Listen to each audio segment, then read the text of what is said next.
Baba mtakatifu wa mbinguni, tumekuja mbele zako asubuhi ya leo tukuabudu, tukusujudie. Tunaleta mahitaji yetu, na hivyo tunaomba uwepo wa Roho Mtakatifu unitumie kama chombo, neno lako ukalitafsiri. Kwa jina lako Yesu tunashukuru, amen. Haleluya. Anasema lile pendo ulilonipa liwe juu yao, pendo liwe ndani yao, pendo la Kristo. Bwana apewe sifa. Pendo la Kristo liwe ndani yao, wanukie harufu ya upendo. Wana umoja lakini wanapenda. Kuna wakati watu wanaweza kuwa na umoja lakini wasione upendo. Kuna wakati watu wanaweza kutembea pamoja lakini hawapendani. Lakini Bwana anasema wawe na umoja alafu wapendane. Pendo kati yetu sisi kwa sisi. Mungu anataka kupendana.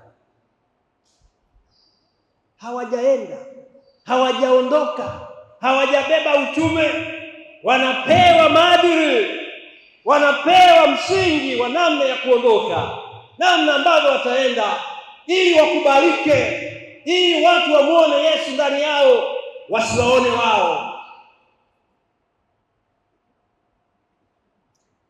Katika kitabu kile cha Wakorintho wa kwanza 12 fungu la 27, hebu tusome mafungu hapa tuone. Wakorintho wa kwanza 17 fungu la 27. Umoja. Kwa hiyo, na mnajua ndugu zangu wachungaji ni wasomaji wa Biblia, hawa jamaa hawakuwa na umoja. Walitembea na Yesu miaka yote mitatu, lakini bado kulikuwa dosari, kulikuwa shida miaka mitatu. Alafu wanaye Yesu bado walikuwa hawana umoja. Tunaweza tukafanya kazi kwa pamoja, tunaweza tukaitwa kwa wachungaji, tukahudumu pamoja, lakini tusiwe na umoja. Lakini wito wa Yesu anatutaka tuwe na nini? Alafu tufanyeje? Msomaji. Basi ndio mmekuwa mwili wa Kristo. Tumekuwa mwili wa Kristo, na viungo kila mmoja peke yake. Na kiungo kila mmoja peke yake. Umemaliza 27? Basi tosha. Jamani, tumekuwa viungo katika mwili wa Kristo. Bwana Yesu asifiwe. Tuwa moja, viungo katika mwili wa Kristo. Twende katika kitabu kile cha Yohana 13 fungu la 34 na 35. Mwili hauwezi kujitenganisha. Mwili hauwezi kujigawanya. Ukigawanyika mwili umekoma kuwa mwili. Ikiwa mkono utakuwa upande ule, kichwa upande ule, mguu upande ule, utumbo upande ule, umekoma kuwa mwili. Hatuwezi kujiondoa katika Kristo. Ili kuwa mwili wa Kristo lazima tudumu kuwa wamoja. Somaji, soma kitabu cha Yohana 13 fungu la 34.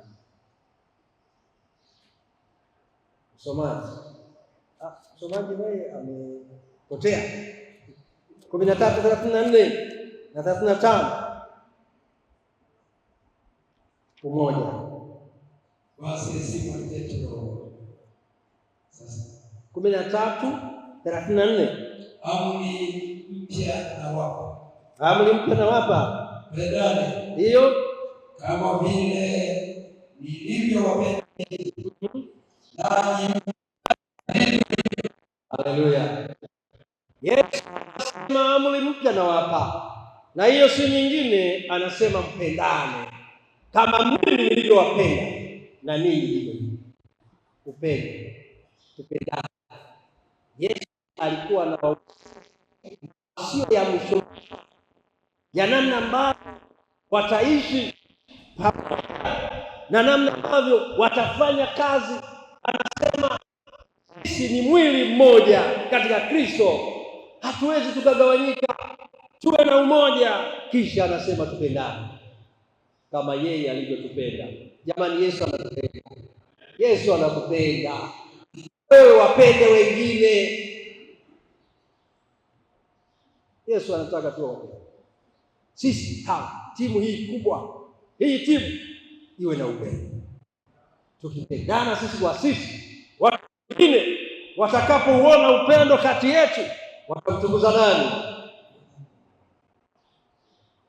Katika kitabu cha Warumi 12 fungu la 10, 12 fungu la 10, watu watajua ya kuwa hawa ni watu ni wa Kristo na ni wacha Mungu. Wapendo la ndugu, tupendane sisi kwa sisi. Watangulize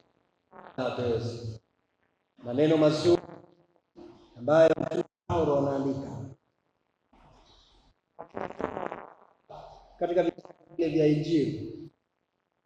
Yesu alipoanzia kuwatuma wanafunzi wake, amewaita wanafunzi, amewaisha wanafunzi, amekuja nao, kuondoka, anawaelekeza. Paulo naye anachukua, anasema ndugu zangu, tupendane. Katika upendo tuwatangulize wenzetu.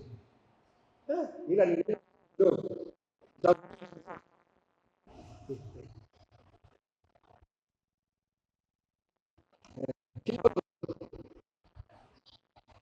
Katika upendo umtangulize mwenzako, sio ujitangulize wewe, mtangulize mwenzako.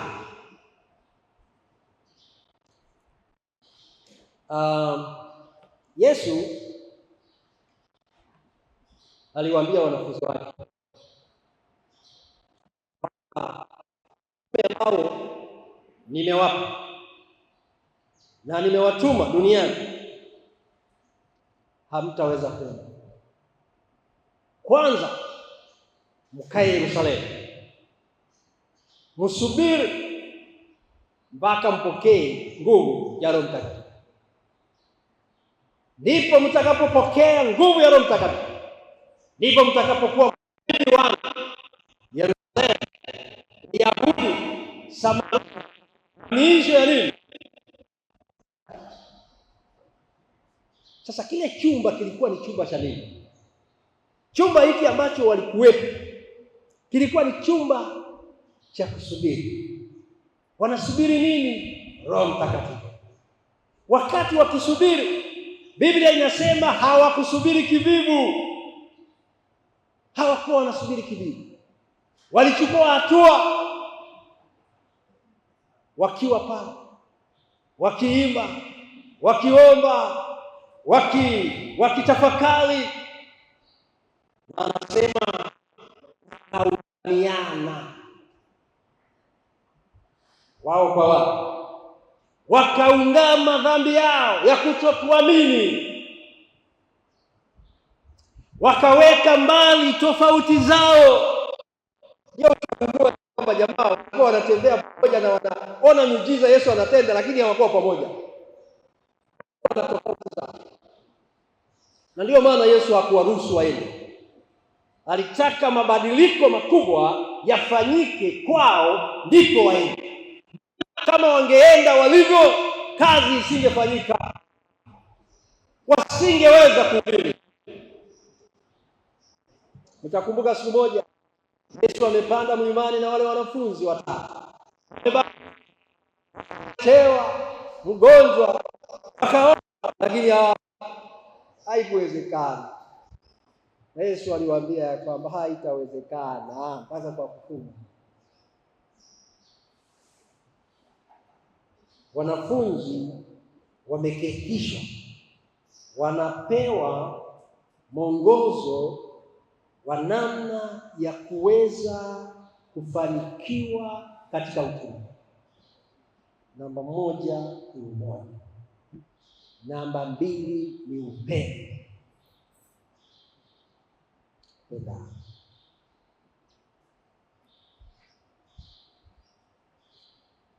Na ndipo baada ya haya yote walioyafanya pale, ndipo kila mmoja akamtazama mwenzake kwa upendo, na kila mmoja baada ya zile tofauti zao na kila jambo, anasema ndipo sasa wakawa na kupendana, kila mmoja akampenda mwenzake. Kwa hiyo kuonekana upendo kati yao. Ndipo baada ya huu upendo ulioonekana, umoja ulioonekana na upendo ulioonekana miongoni mwao, ndipo Mungu akamwaga Roho Mtakatifu kwao.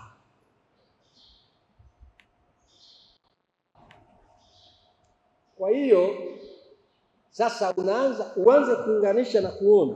Kwa hivyo ili tupate Roho Mtakatifu ni lazima kwanza tuwe umoja, tupendane, tuondoe tofauti zetu, ndipo tutapokea Roho Mtakatifu.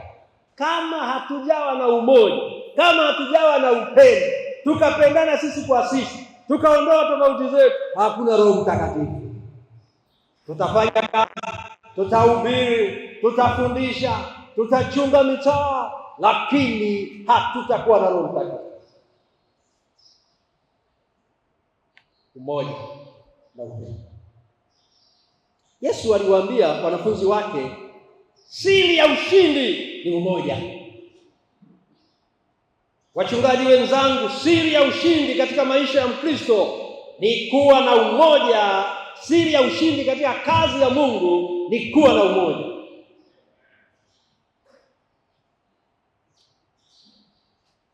Mungu alimwambia Adamu na Eva baada ya shetani kuasi mbinguni, kabla hajatupwa duniani, ujumbe ulifikia Adamu na Eva. Wale wanaosoma na nabii, ujumbe ulifikia Adamu na Eva kwamba sasa kiumbe ameasi, na kwa sababu hiyo mtembee pamoja, msiachane. Ilikuwa ni agizo la Yesu kwamba hawa jamaa Adamu na Eva watembee pamoja, wasiachane.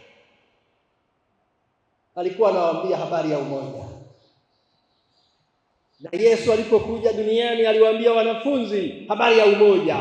Aliwaambia Adamu na Eva, ndiye anawaambia wanafunzi.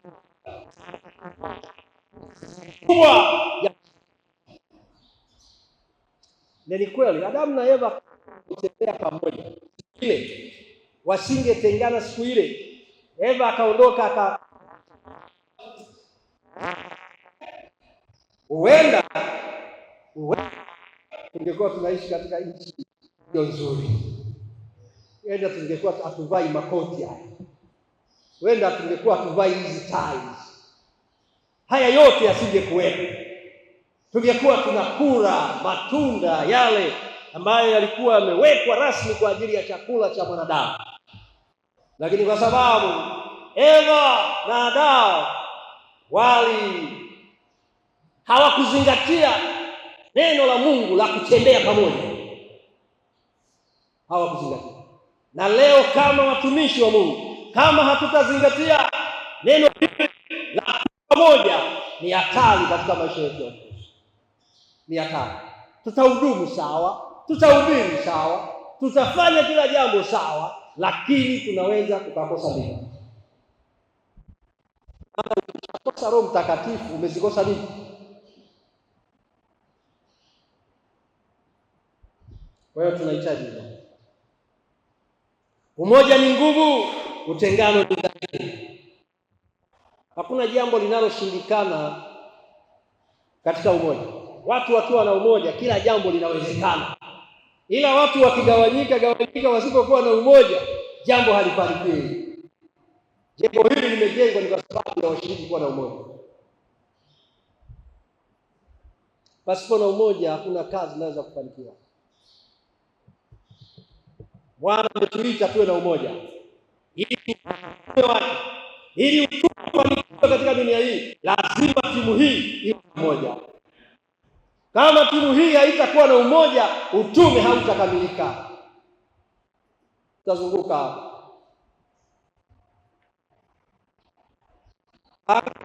Januari mpaka tutapata taarifa ya kusema ya kwamba waliobatizwa mwaka mzima ni yaani kwa mwaka mzima siku 360 waliobatizwa ni 1000 ngapi? Unasema tumefanikiwa? Hatujafanikiwa.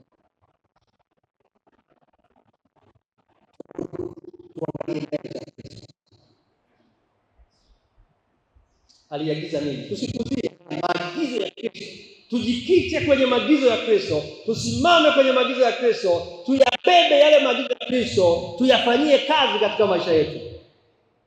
Siri ya kumshinda shetani ni umoja.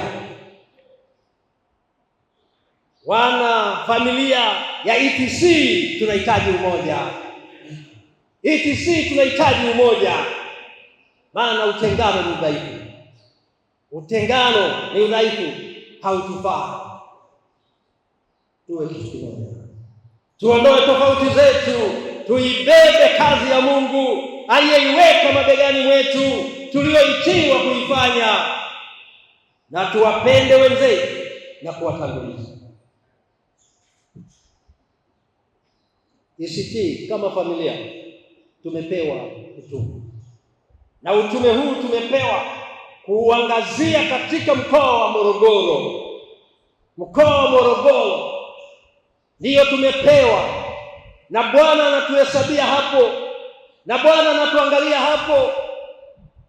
Ndiyo wajibu tuliopewa, kuwajibika kwa wakazi wa mkoa wa Morogoro.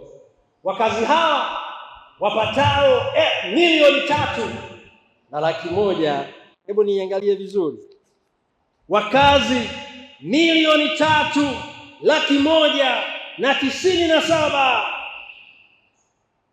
3,197,104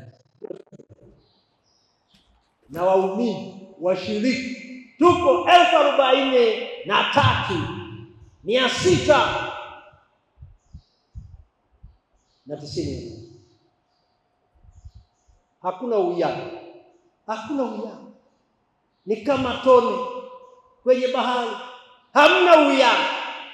Halafu ndio tumelala, tumetulia, tumeridhika, tumenyamaza.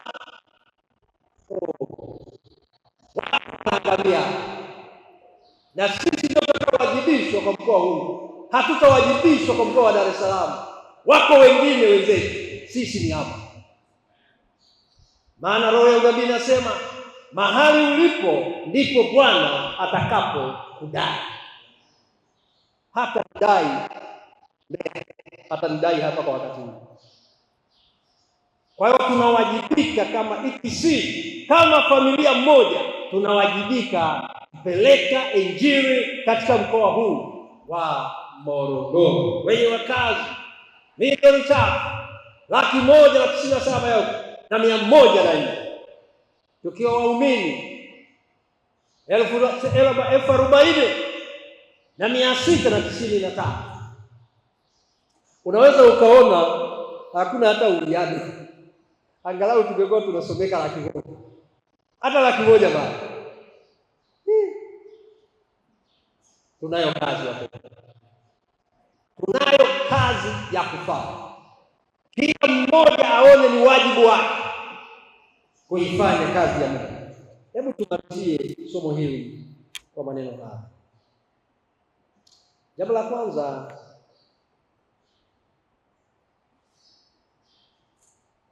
pendane na tufanye kazi ya Mungu kwa umoja. Tukimwangalia Yesu na kuwahudumia watakatifu wa Bwana, usikubali kutenganishwa. Usikubali na mwili wa Kristo, usikubali, bali fanya kazi yake aliyekuita. Huyu si mwingine, ni Yesu Kristo, ndiye aliyekuita.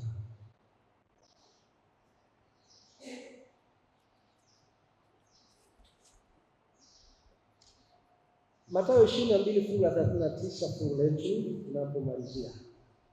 Wapendwa, tuwe na umoja, tuondoe tofauti, tuondoe tofauti.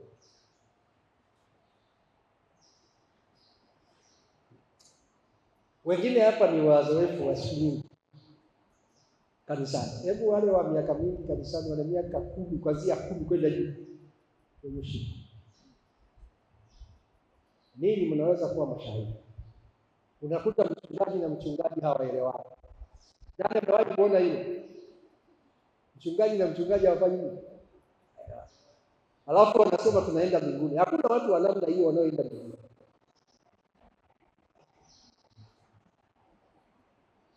Mchungaji anatembea pamoja.